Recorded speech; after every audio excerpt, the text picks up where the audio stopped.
parti pour la deuxième période de ce premier numéro de la semaine de la Grande Team. Merci d'être avec nous. Merci de nous suivre sur le canal 203, StarTime 740, la TNT numéro 3 ou encore sur l'application RTI Mobile. On est là, on est content d'être avec vous, on est en direct, donc vous savez que c'est une émission très interactive.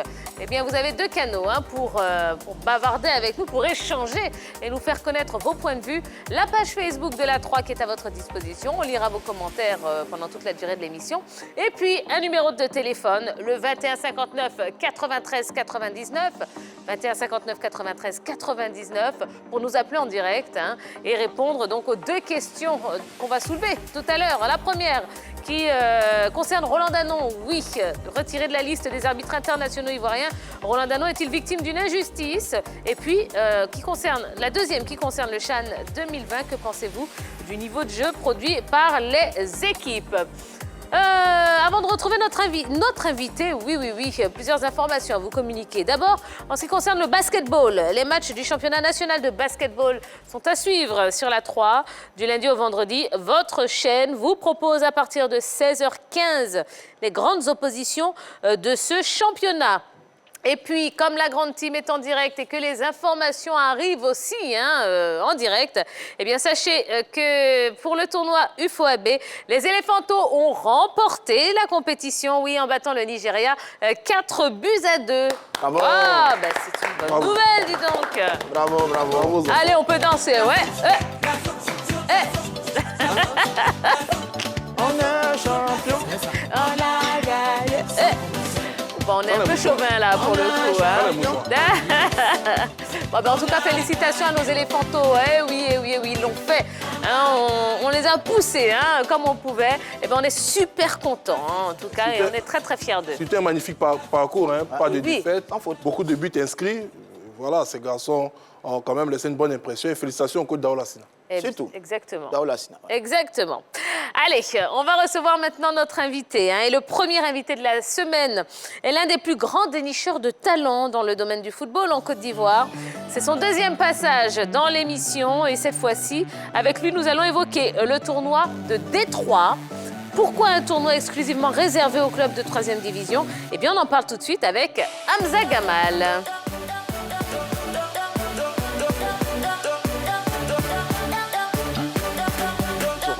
Bonsoir Hamza Gamal. Bonsoir tout le monde. Comment allez-vous? Très bien, merci. Et bon, vous? Ça va super. On est content de vous recevoir. Ça fait plaisir. Bon, c'est la deuxième en ce qui nous concerne. Tout à fait. Bon, la première fois, ça s'était bien passé. Ouais, superbement bien. Bon. Et c'est un honneur d'être là encore. Ah ben, écoutez, le plaisir et l'honneur sont partagés. Alors, on va parler donc du tournoi de Détroit. Pourquoi un tournoi exclusivement réservé aux clubs de 3e division? Bon, d'abord, merci. Je me donne la parole pour l'invitation aussi. On sait tous en Côte d'Ivoire que ça fait 10 mois qu'il n'y a pas de football, malheureusement. Et chaque jour, nous espérons que ça va changer. Et malheureusement, ça ne change pas. Alors, il fallait prendre les devants des choses, nous-mêmes, entre clubs de 3e division, pour faire compétir nos gamins sous forme de championnat. Donc, j'ai contacté les différents clubs, pour qu'ensemble, on organise ce championnat. Et au finish, on a été 10. Donc, on a débuté pour pouvoir faire compétir nos gamins dans l'esprit du championnat 3e division. Voilà. Alors, quelles sont les équipes qui prennent part à ce tournoi de Détroit? Il y a G27, une équipe de Détroit. Il y a G27, il y a Abidjan City, il y a mon club, Oza, à Bobo. Il y a EBC Ara, qui évolue à l'intérieur du pays, l'équipe de Kouna Aruna. Il y a Zouma FC, Athletic Adjamé, Tabo, et puis Talentos de Kourou qui sont à Guinée. Et l'Ise Sassandra, c'est la seule équipe de 2e division. Et maintenant, l'Anfiara de 3. Donc il y a 9 clubs de 3e division et un club de 2e division. Ah, donc finalement, ce n'est pas exclusivement réservé à la Non, Détroit. si, c'est... Bon, il y a une exception. On a mis liste, sinon c'est logiquement un tournoi de la Détroit. Elle répond à quoi cette exception? Vous savez, les présidents n'ont pas les moyens aussi, eux-mêmes. Et il y a des conditions financières qu'il fallait mettre à jour. Voilà, et la participation. Et comme c'est un tournoi, nous n'avons pas de sponsors, Nous avons décidé d'organiser ça nous-mêmes. Donc, c'est la participation des clubs que nous devons prendre pour organiser. Donc, tout le monde n'a pas eu les moyens de... Donc, il y avait une place et puis il y avait un club de 2-2, on a pris pour compléter. Bon, vous avez anticipé sur la question que je voulais vous poser. Sur le tournoi de la fraternité, on a eu entendre qu'il y avait un candidat et un gros sponsor derrière. J'ai envie de vous demander, mais où est-ce que vous trouvez les moyens? Où est-ce que vous avez trouvé les moyens pour organiser votre championnat à 10 en ce qui concerne donc le club de D3 et ce club de D2? Nous n'avons pas de sponsor, donc nous avons cotisé nous-mêmes. Il y avait une participation de 100 000 francs par club. Et nous sommes 10. Nous avons 9 matchs à jouer. Et après, il y a les demi-finales et la finale. Et c'est les participations que nous allons prendre pour organiser, c'est-à-dire payer les arbitres, recevoir les équipes adverses. Comme je l'ai dit tout à l'heure, c'est sous forme de championnat. Aller-retour? Aller simple. Ah, d'accord. Mais chaque club a son terrain où il reçoit les matchs. Voilà, parce que nous disons à tout moment que le championnat peut commencer. Donc nous sommes mis dans l'esprit de la compétition déjà. Mais c'est avec nos moyens des bords que nous organisons. À la fin, il y aura une finale pour récompenser les... C'est avec 1 million de francs CFA que vous organisez le tournoi? Oui, et c'est parfaitement bien organisé. Nous avons rencontré des arbitres fédéraux. Ils nous ont fait un prix forfaitaire pour les matchs. Voilà, donc ça rentre dans notre budget. Évidemment, s'il y a plus de moyens, voilà, je ne sais pas s'il peut profiter pour dire si quelqu'un peut, voilà, s'il y a des bonnes volontés, des sponsors, voilà, pour nous accompagner. Nous n'avons pas attendu d'abord de chercher un sponsor, puisque le plus important pour nous, c'est de compétir, faire jouer nos gamins. Et voilà, donc pour nous, c'est le plus important. Avec nos moyens de bord, nous avons bien démarré et nous comptons arriver au bout, quoi. Voilà. Après, s'il y a quelqu'un qui nous sponsorise, qui nous aide, on va dire... C'est le bienvenu. Voilà, c'est ça. On a bien compris. Président, toutes les rencontres ont lieu à Abidjan. Oui. Et nous avons choisi, c'est-à-dire à Bobo, il y a 3 équipes qui reçoivent là-bas. Il y a OSA, G27 et l'Anfiara. Quand il était de Yopougon, il y a l'équipe de Racing Club d'Abobo, ils ont leur club filial qui est Tabo. Ils reçoivent sur le terrain là-bas. Et il y a Zoma qui reçoit au camp d'Akwedo. Et Athletic d'Adamé qui reçoit sur un terrain à Bobo là-bas derrière. Bon, un nouveau terrain, on appelle ça métro. Et il y a Abidjan City qui reçoit sur son terrain engrais. Il y a une belle pelouse là-bas. Voilà, et puis bon, il y a 2 clubs, Lys Sandra et puis EBC Ara, ils reçoivent à Beau-Belleville. Voilà, sur le terrain d'entraînement de Sol FC. D'accord. Roger Stéphane a évoqué tout à l'heure le tournoi de la fraternité. Est-ce que vous avez été un peu frustré de ne pas être associé à ce tournoi? Non, pas du tout. C'était le club, le tournoi des grands, la Ligue 1. Voilà, pas de frustration. Et on sait que ce n'est pas nos niveaux. Chacun à son niveau et chacun à son temps. On n'a pas été frustrés. Bon, après, pour eux, c'était 2 matchs, 3 matchs, 4 matchs. Voilà, et pour nous, ce n'est pas ça. C'est un championnat. Chaque week-end, je reçois.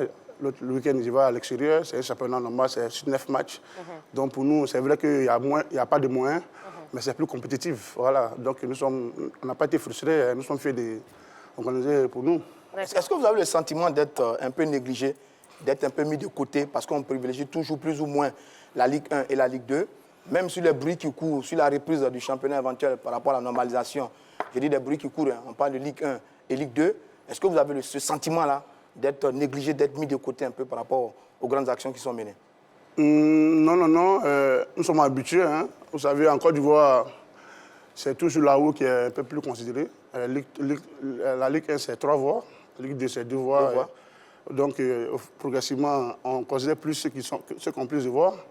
La Ligue amateur, c'est-à-dire la 4e division, la DH, district, là, ils n'ont pas de voix, donc ils n'ont pas de compétition. Donc, nous, on a la chance d'être en D3. Voilà, on ne peut pas dire que nous sommes négligés. Le tournoi de la fraternité, c'est le club qui a organisé. Il y a une structure qui a organisé pour le club.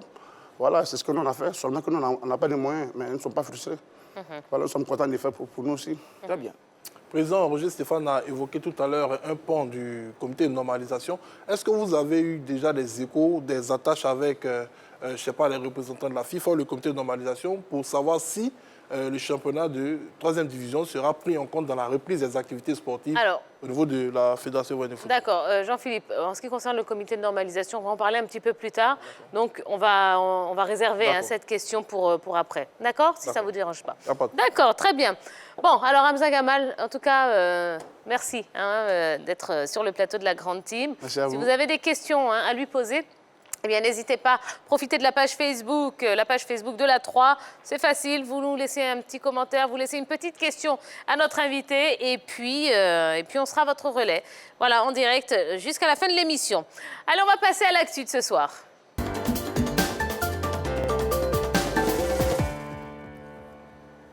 Et l'actu, c'est évidemment l'affaire Roland Danon, puisque ce lundi, dans la matinée, des arbitres ont pris d'assaut le siège de la Fédération ivoirienne de football à Trècheville. Ils protestent contre le retrait de leur collègue Roland Danon de la liste des arbitres internationaux. Alors Henri Jo y était pour la Grande Team.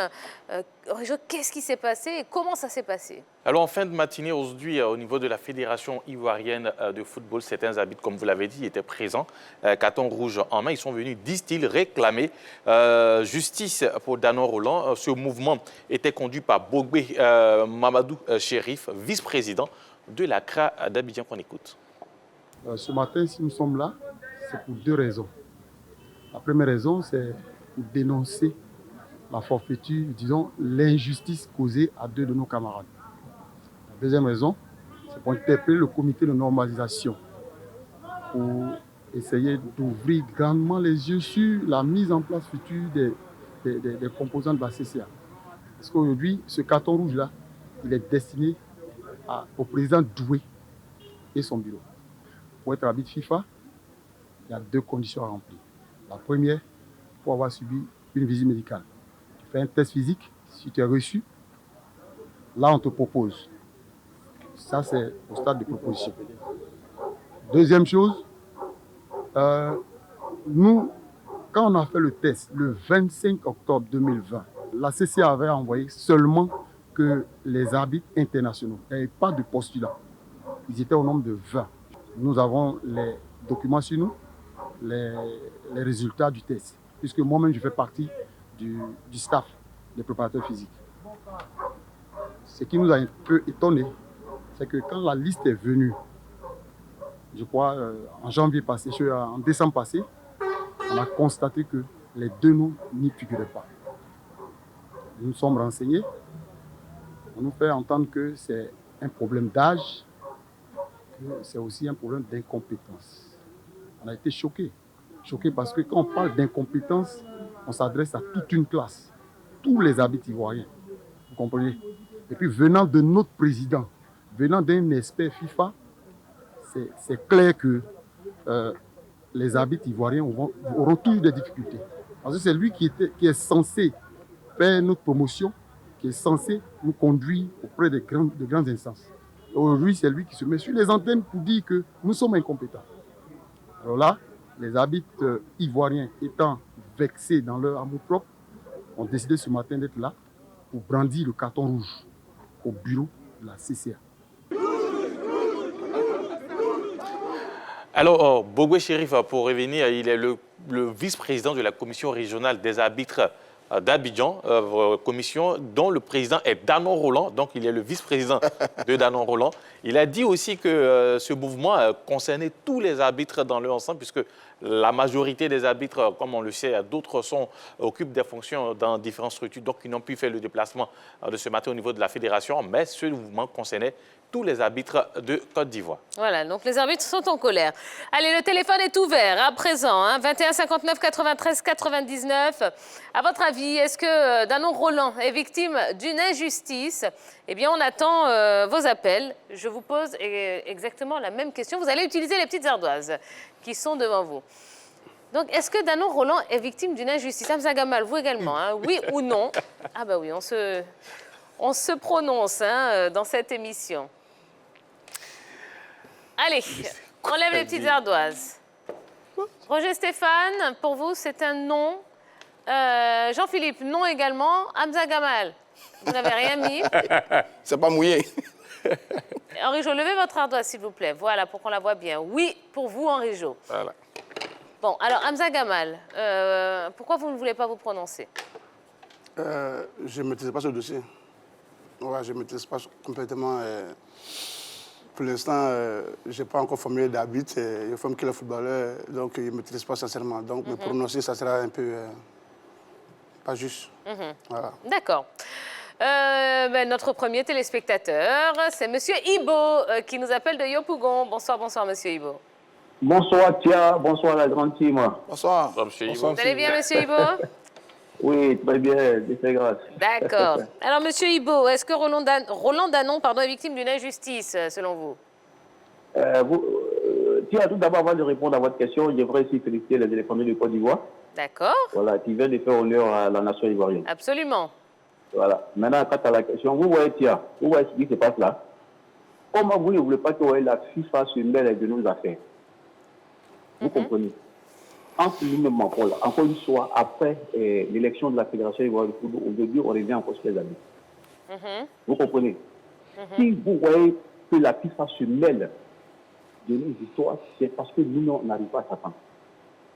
Quand on écoute le monsieur qui vient de parler, ça dit que ce n'est même pas la FIFA. Ce qui s'est passé là, je dirais plutôt est une injustice qui vient tout simplement de la part des arbitres. Quand on écoute dessus, je pense que vous voyez, M. Dieu Mouadès est pratiquement à la base de ce qui arrive aujourd'hui à M. Danon Roland. Vous comprenez? Vous voyez ce qui se passe? Mais c'est vraiment triste. C'est triste d'abord pour le football ivoirien et c'est triste pour nos arbitres. Aujourd'hui, la Côte d'Ivoire fait partie des grandes nations du football ici à l'Afrique. Retirer un arbitre de la trempe de M. Danon Roland, moi je vous dis que c'est malheureux. Et c'est pas bon, c'est pas du tout bon pour l'image du football ivoirien. Il faut qu'on arrête tout ça. Bon, il y a quand même eu des arguments qui ont été avancés, hein, Jean-Philippe. T'as dit. Allez-y, Oui, par le président de la Commission centrale des arbitres, qui n'est autre que M. Denis Diaz. M. Denis Diaz a expliqué que la mise à l'écart de M. Danon Roland est de fait qui est liée à un choix de promotion des arbitres. Parce qu'il faut noter que M. Danon Roland a 42 ans. Et M. Baéré a 45 ans. Baéré, il était atteint par la limite d'âge. Donc, il était sorti de la liste des internationaux. Il y a eu de cela, je crois, plus d'1 an. Une rencontre s'est passée entre M. Denis Diaz et l'ensemble des arbitres de Côte d'Ivoire où ils ont décidé de renouveler la classe des arbitres internationaux ivoiriens. Il se trouve que depuis 4 à 5 ans que M. Danon Roland est arbitre international, il n'a officié qu'une seule rencontre internationale.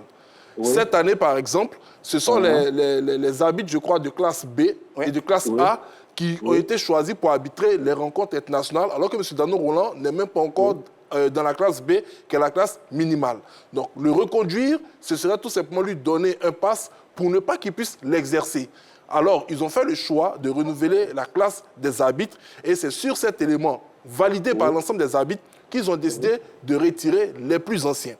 M. Danon Roland fonde son argumentaire sur le courrier de la FIFA qui, en lui-même, est une recommandation de reconduction des arbitres internationaux de l'année passée. Et si on devait les enlever, il fallait motiver cela. Et donc, à partir de ce moment, je pense que les deux parties s'étant exprimées, M. Danon Roland n'a pas contesté pratiquement, disons, l'argumentaire technique de M. Denis Diaz. Il a tout simplement estimé que s'il ne devait pas être parmi les arbitres internationaux, il n'aurait pas dû être convoqué pour passer les tests physiques. Voilà donc, je dirais bien, un résumé, les deux versions des deux camps. D'accord, bon, voilà. Monsieur Ibo, bon, vous avez eu quand même une partie des réponses. On va être obligé de prendre un autre téléspectateur. Il n'y a pas le D'accord. Merci beaucoup, Monsieur Ibo. Voilà, merci, parce qu'on doit prendre aussi plusieurs téléspectateurs, plusieurs avis. Voilà, donc 21 59 93 99, vous êtes très très nombreux au standard. N'hésitez pas, hein, si ça s'en occupait, vous raccrochez, vous rappelez. Donc effectivement, je veux dire, sa radiation, entre guillemets, n'a pas été quand même faite de façon anodine. Il y a eu quand même des arguments. Mais, cela dit, vous pensez que c'est injuste? Parce que déjà, quand quelqu'un ne doit pas figurer sur la liste, on ne le convoque pas pour passer des tests physiques et aussi des tests médicaux. Il a été convoqué. Et puis, la FIFA demande qu'on reconduise la liste précédente. Notamment quand on sait que la saison passée, il n'y a vraiment pas eu de compétition, que ce soit au plan national et aussi au plan international. Je me dis que normalement, on doit reconduire cette liste-là pour l'année suivante. Et puis après, on verra ce qui va se passer. D'accord. On a Olivier qui nous appelle de Yopougon. Bonsoir Olivier. Bonsoir Tia. Comment allez-vous Olivier? Oui, ça va bien. D'accord. Alors Olivier, on parle de cette affaire, hein, Roland Danon. Est-ce que selon vous, il a été victime d'une injustice? Bon, on peut dire ça comme ça, mais franchement, la FIFA a tellement de problèmes dans ce temps-ci là, donc c'est d'aller doucement, quoi. Sinon, franchement, c'est bizarre, quoi, franchement. Bon, qu'est-ce que vous dites? Il subit une injustice ou pas, alors, Olivier? On a besoin que vous... Oui, il subit une injustice. Mais vraiment, la fédération ivoirienne a tellement de problèmes dans ce temps-ci, là. Vraiment, n'a qu'à aller doucement. Sinon, franchement, c'est pas normal. Ah, c'est pas normal, d'accord. Pourquoi c'est pas normal, selon vous, Olivier? Parce qu'on peut pas... On peut pas venir dire comme ça à quelqu'un... Non, vraiment, c'est compliqué, quoi. D'accord. Bon, on vous sent très affecté, Olivier, on comprend. Hein. Merci beaucoup. Merci pour votre appel.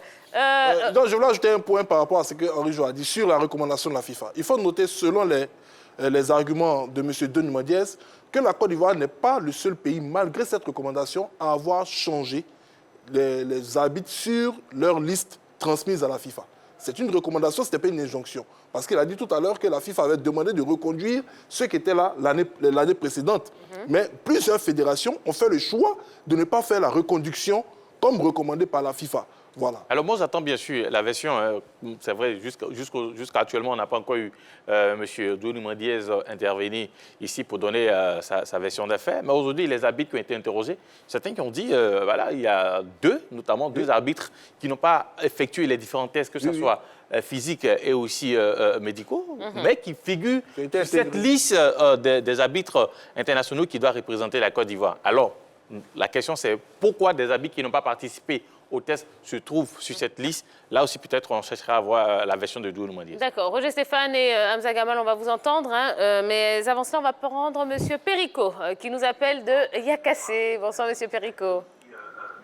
Bonsoir, Tia. Comment allez-vous? Je vais bien. D'accord. Alors, M. Perico, qu'est-ce que vous en pensez, hein? Est-ce que Roland Danon est victime d'une injustice? Bon, Mathieu, excusez-moi, je vais poser une petite question d'abord. Allez-y. Voilà, je voulais savoir... Par contre, éloignez-vous du poste télé, M. Perico. D'accord, voilà, j'ai compris. Sinon, on ne vous entend pas. Voilà, ça va? Allez-y. Ok. Excusez-moi, ils ont été remplacés ou bien ils ont été complètement... Ils ont mis quelqu'un d'autre à leur place ou bien? Ils ont été remplacés. Allez-y, allez-y. Non, ils ont été remplacés, je réponds à ça. Ils ont été remplacés. Ah, ils ont été remplacés, voilà, ok. Bon, donc, en fait, injustice, bon, tout le monde sait que c'est une injustice, mais comme l'autre dit, normalement, pour remplacer quelqu'un, surtout que ça se passe en Côte d'Ivoire, cette fois-ci, ce n'est pas la FIFA.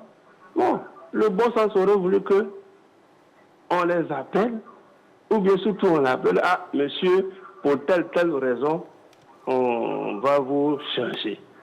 Moi, je pense que c'est ce que le président Denis Madiès devrait faire. Mais il l'a fait. Mais il l'a fait.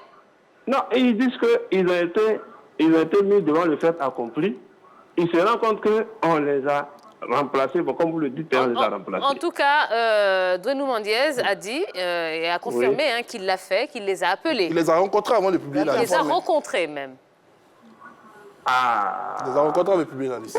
Bon, c'est ce que l'autre aussi dit. On dit que, bon, selon l'explication de votre collaborateur, il dit que normalement, il y a le problème d'âge qui se pose. Il faut, après 45 ans, on ne peut plus être reconduit, bien on ne peut plus être dans le groupe des arbitres internationaux.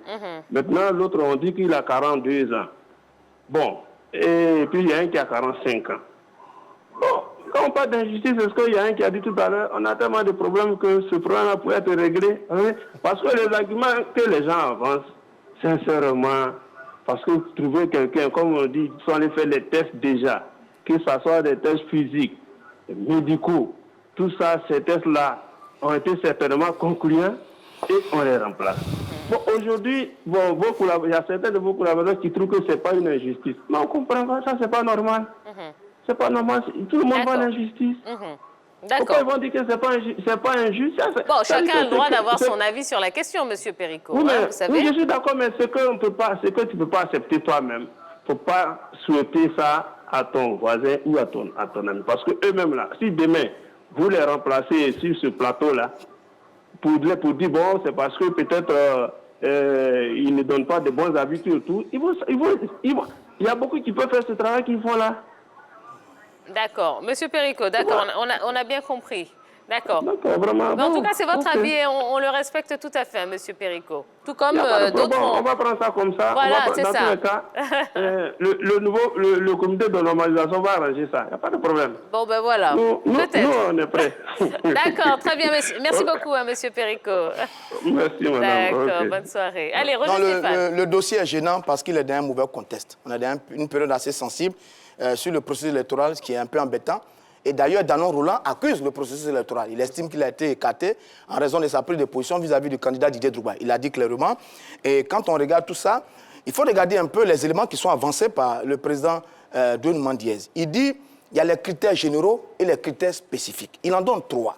Il parle de performance, de capacité et de marge de progression.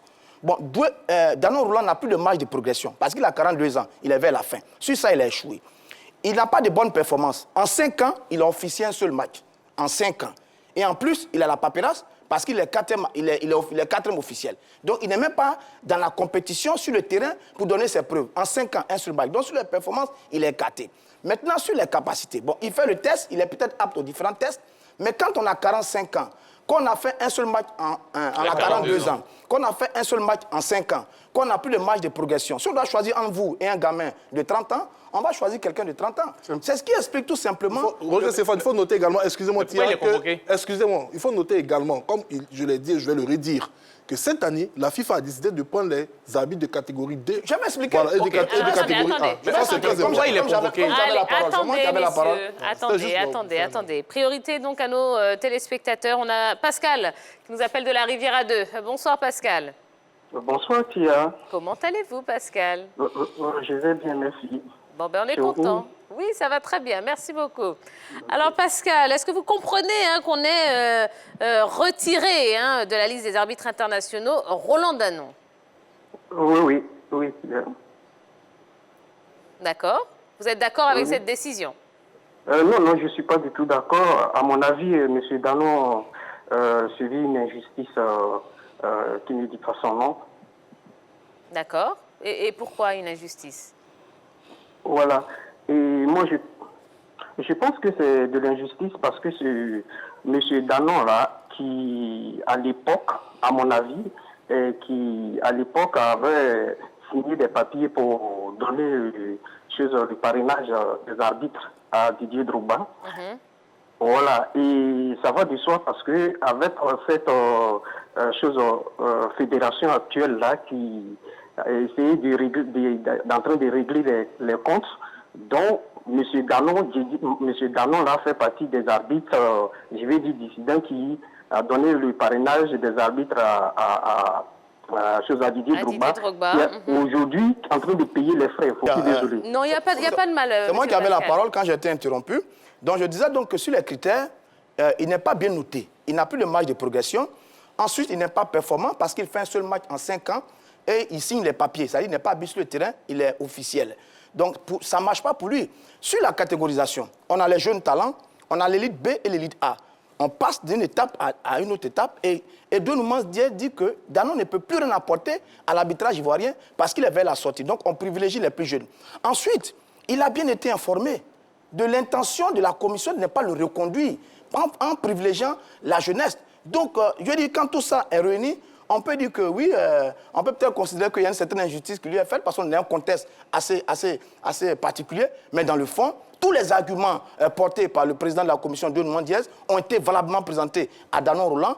Ils ont échangé, ils ont discuté, on les a entendus sur des chaînes de médias. On a compris les arguments des uns des autres. C'est le contexte qui fait croire aux gens qu'il est victime d'une injustice. Mais dans le fond, tous les arguments avancés par Denis Diaz sont tout à fait valables par rapport au cas Danon Roland.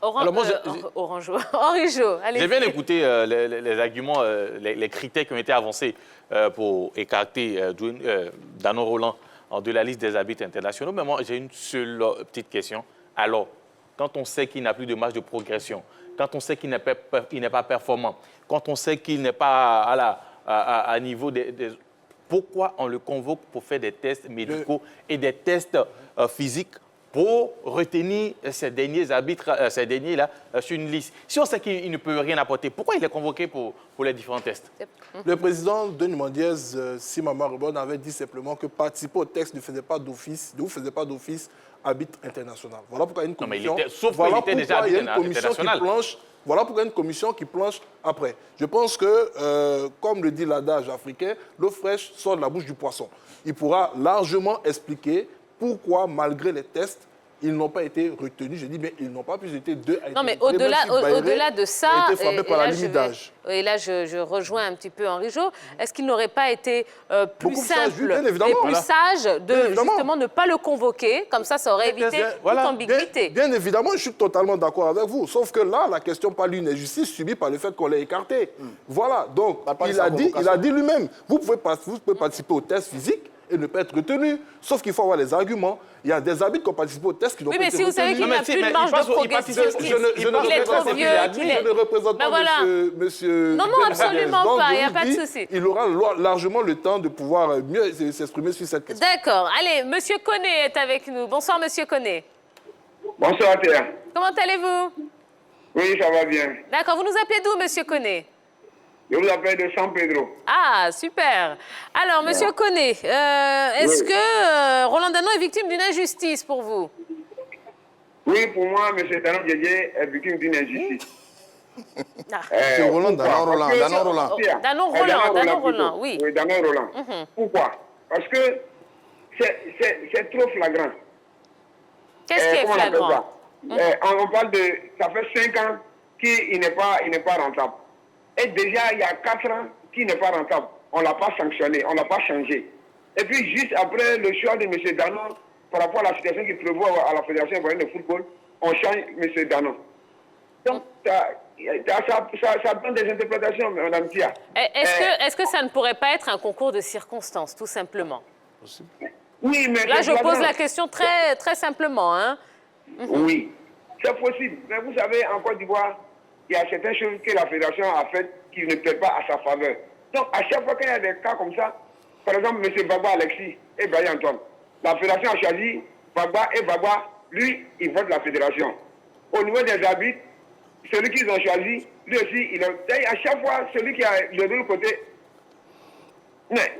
Non, mais on comprend tout à fait votre point de vue, hein, M. Koné. Donc, quand c'est comme ça, ça se répète plusieurs fois. Tous ceux qui sont en difficulté, c'est ceux qui n'ont jamais supporté qu'on appelle la fédération. Tous ceux qui sont sur la fédération sont soutenus par la fédération. Et à chaque fois, regarde M. Denis Diaz, c'est un monsieur que je respecte très bien. Il a fait la fierté de l'arbitrage en Côte d'Ivoire. Et il n'a pas sanctionné M. Danon depuis plus de 3 ans, plus de 4 ans. Et c'est cette année qu'on trouve qu'il ne peut plus rien apporter. Or, depuis 4 ans, il ne peut pas apporter, mais on l'a maintenu. Donc, vraiment, c'est des trucs qu'on devait attendre que cette situation-là finisse pour apporter des changements et puis éclairer la lanterne des Ivoiriens. Si c'est une chose, ce n'est pas la dernière minute qu'on va nous dire que non, depuis 4 ans qu'il n'apportait rien, c'est maintenant on veut le changer. Donc je suis désolé, mais vraiment, il faut que les Ivoiriens essaient de mettre un peu d'eau dans leur bain. Les règlements de compte inutiles là, ça ne va pas faire avancer le football ivoirien. D'accord. En tout cas, voilà, on a bien entendu. Monsieur Koné, on a gros sur le cœur. Allez, le mot de la fin parce qu'on doit avancer. Alors, Tia, je pense que Danon Roland est en train de créer un précédent. Il dit clairement dans ses propos que c'est son soutien à Didier Drogba qui fait qu'il est victime d'une sanction. C'est bien ça qu'il dit, Danon Roland. C'est ça. Donc, on remet en cause... Et il n'a pas dit clairement. Ah si, il se pose des questions. Non, il a dit clairement, on l'a interrogé sur le plateau, c'est ce qu'il a dit. Mais je vais plus loin. Ça veut dire quoi? Ça veut dire qu'on remet en cause, vous. l'intégrité et les compétences de Doun Mandiez. C'est ce que ça veut dire. Ça veut dire que si dans quelques mois, Didier Drogba est élu président de la Fédération ivoirienne de football, qu'il nomme Danon Roland à la tête de la commission des arbitres, ce ne sera pas pour ses compétences, mais ce sera pour ses affinités à Didier Drogba. C'était un précédent qu'il est en train de créer en tenant de quels propos qui conditionnent toutes les analyses par rapport à une décision qui a été prise et qui a été mais techniquement bien justifiée par le président Doun Mandiez. Doun Mandiez est connu.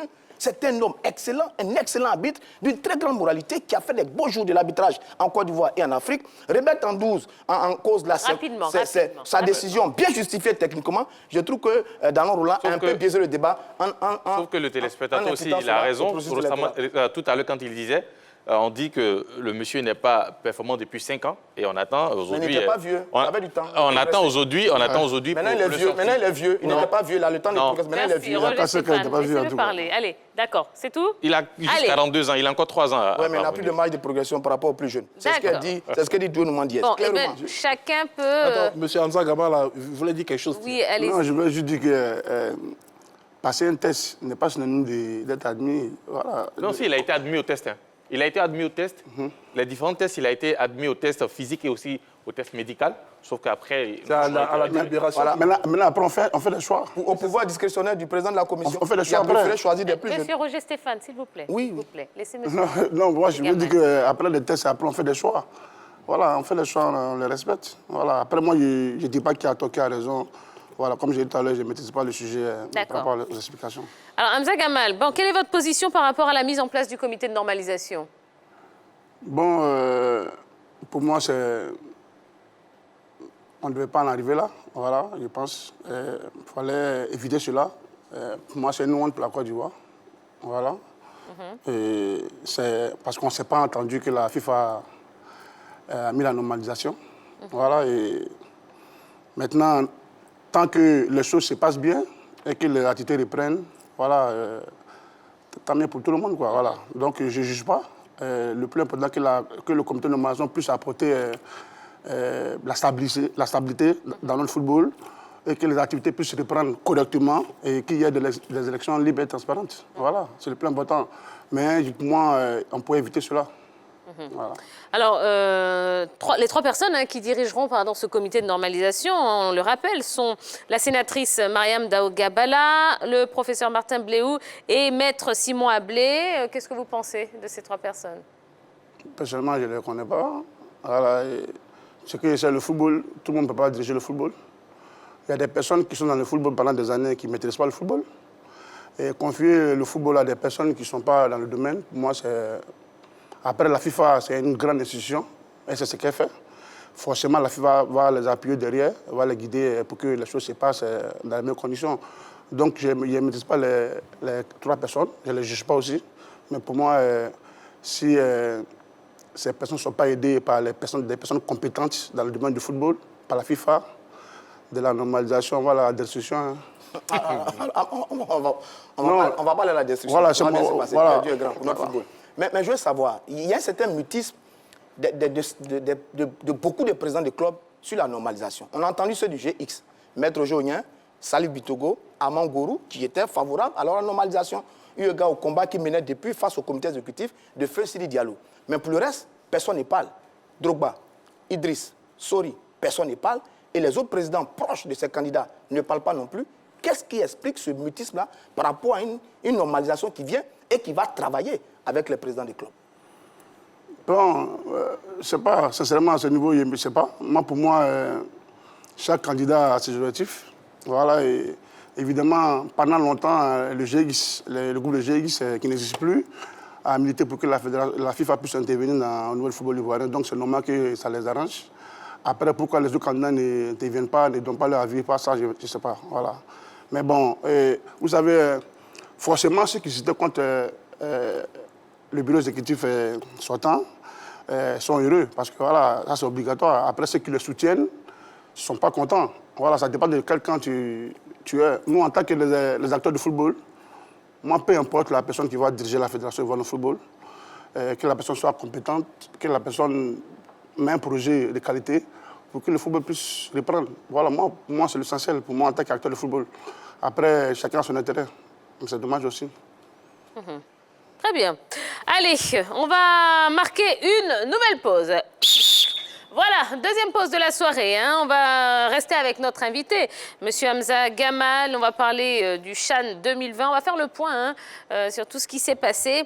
Et puis, encore une autre question, oui, pour laquelle vous pourrez nous appeler. Qu'est-ce que vous pensez du niveau de jeu produit par les équipes lors de ce CHAN 2020 ? Eh bien, on en parle juste après la pub. À tout de suite.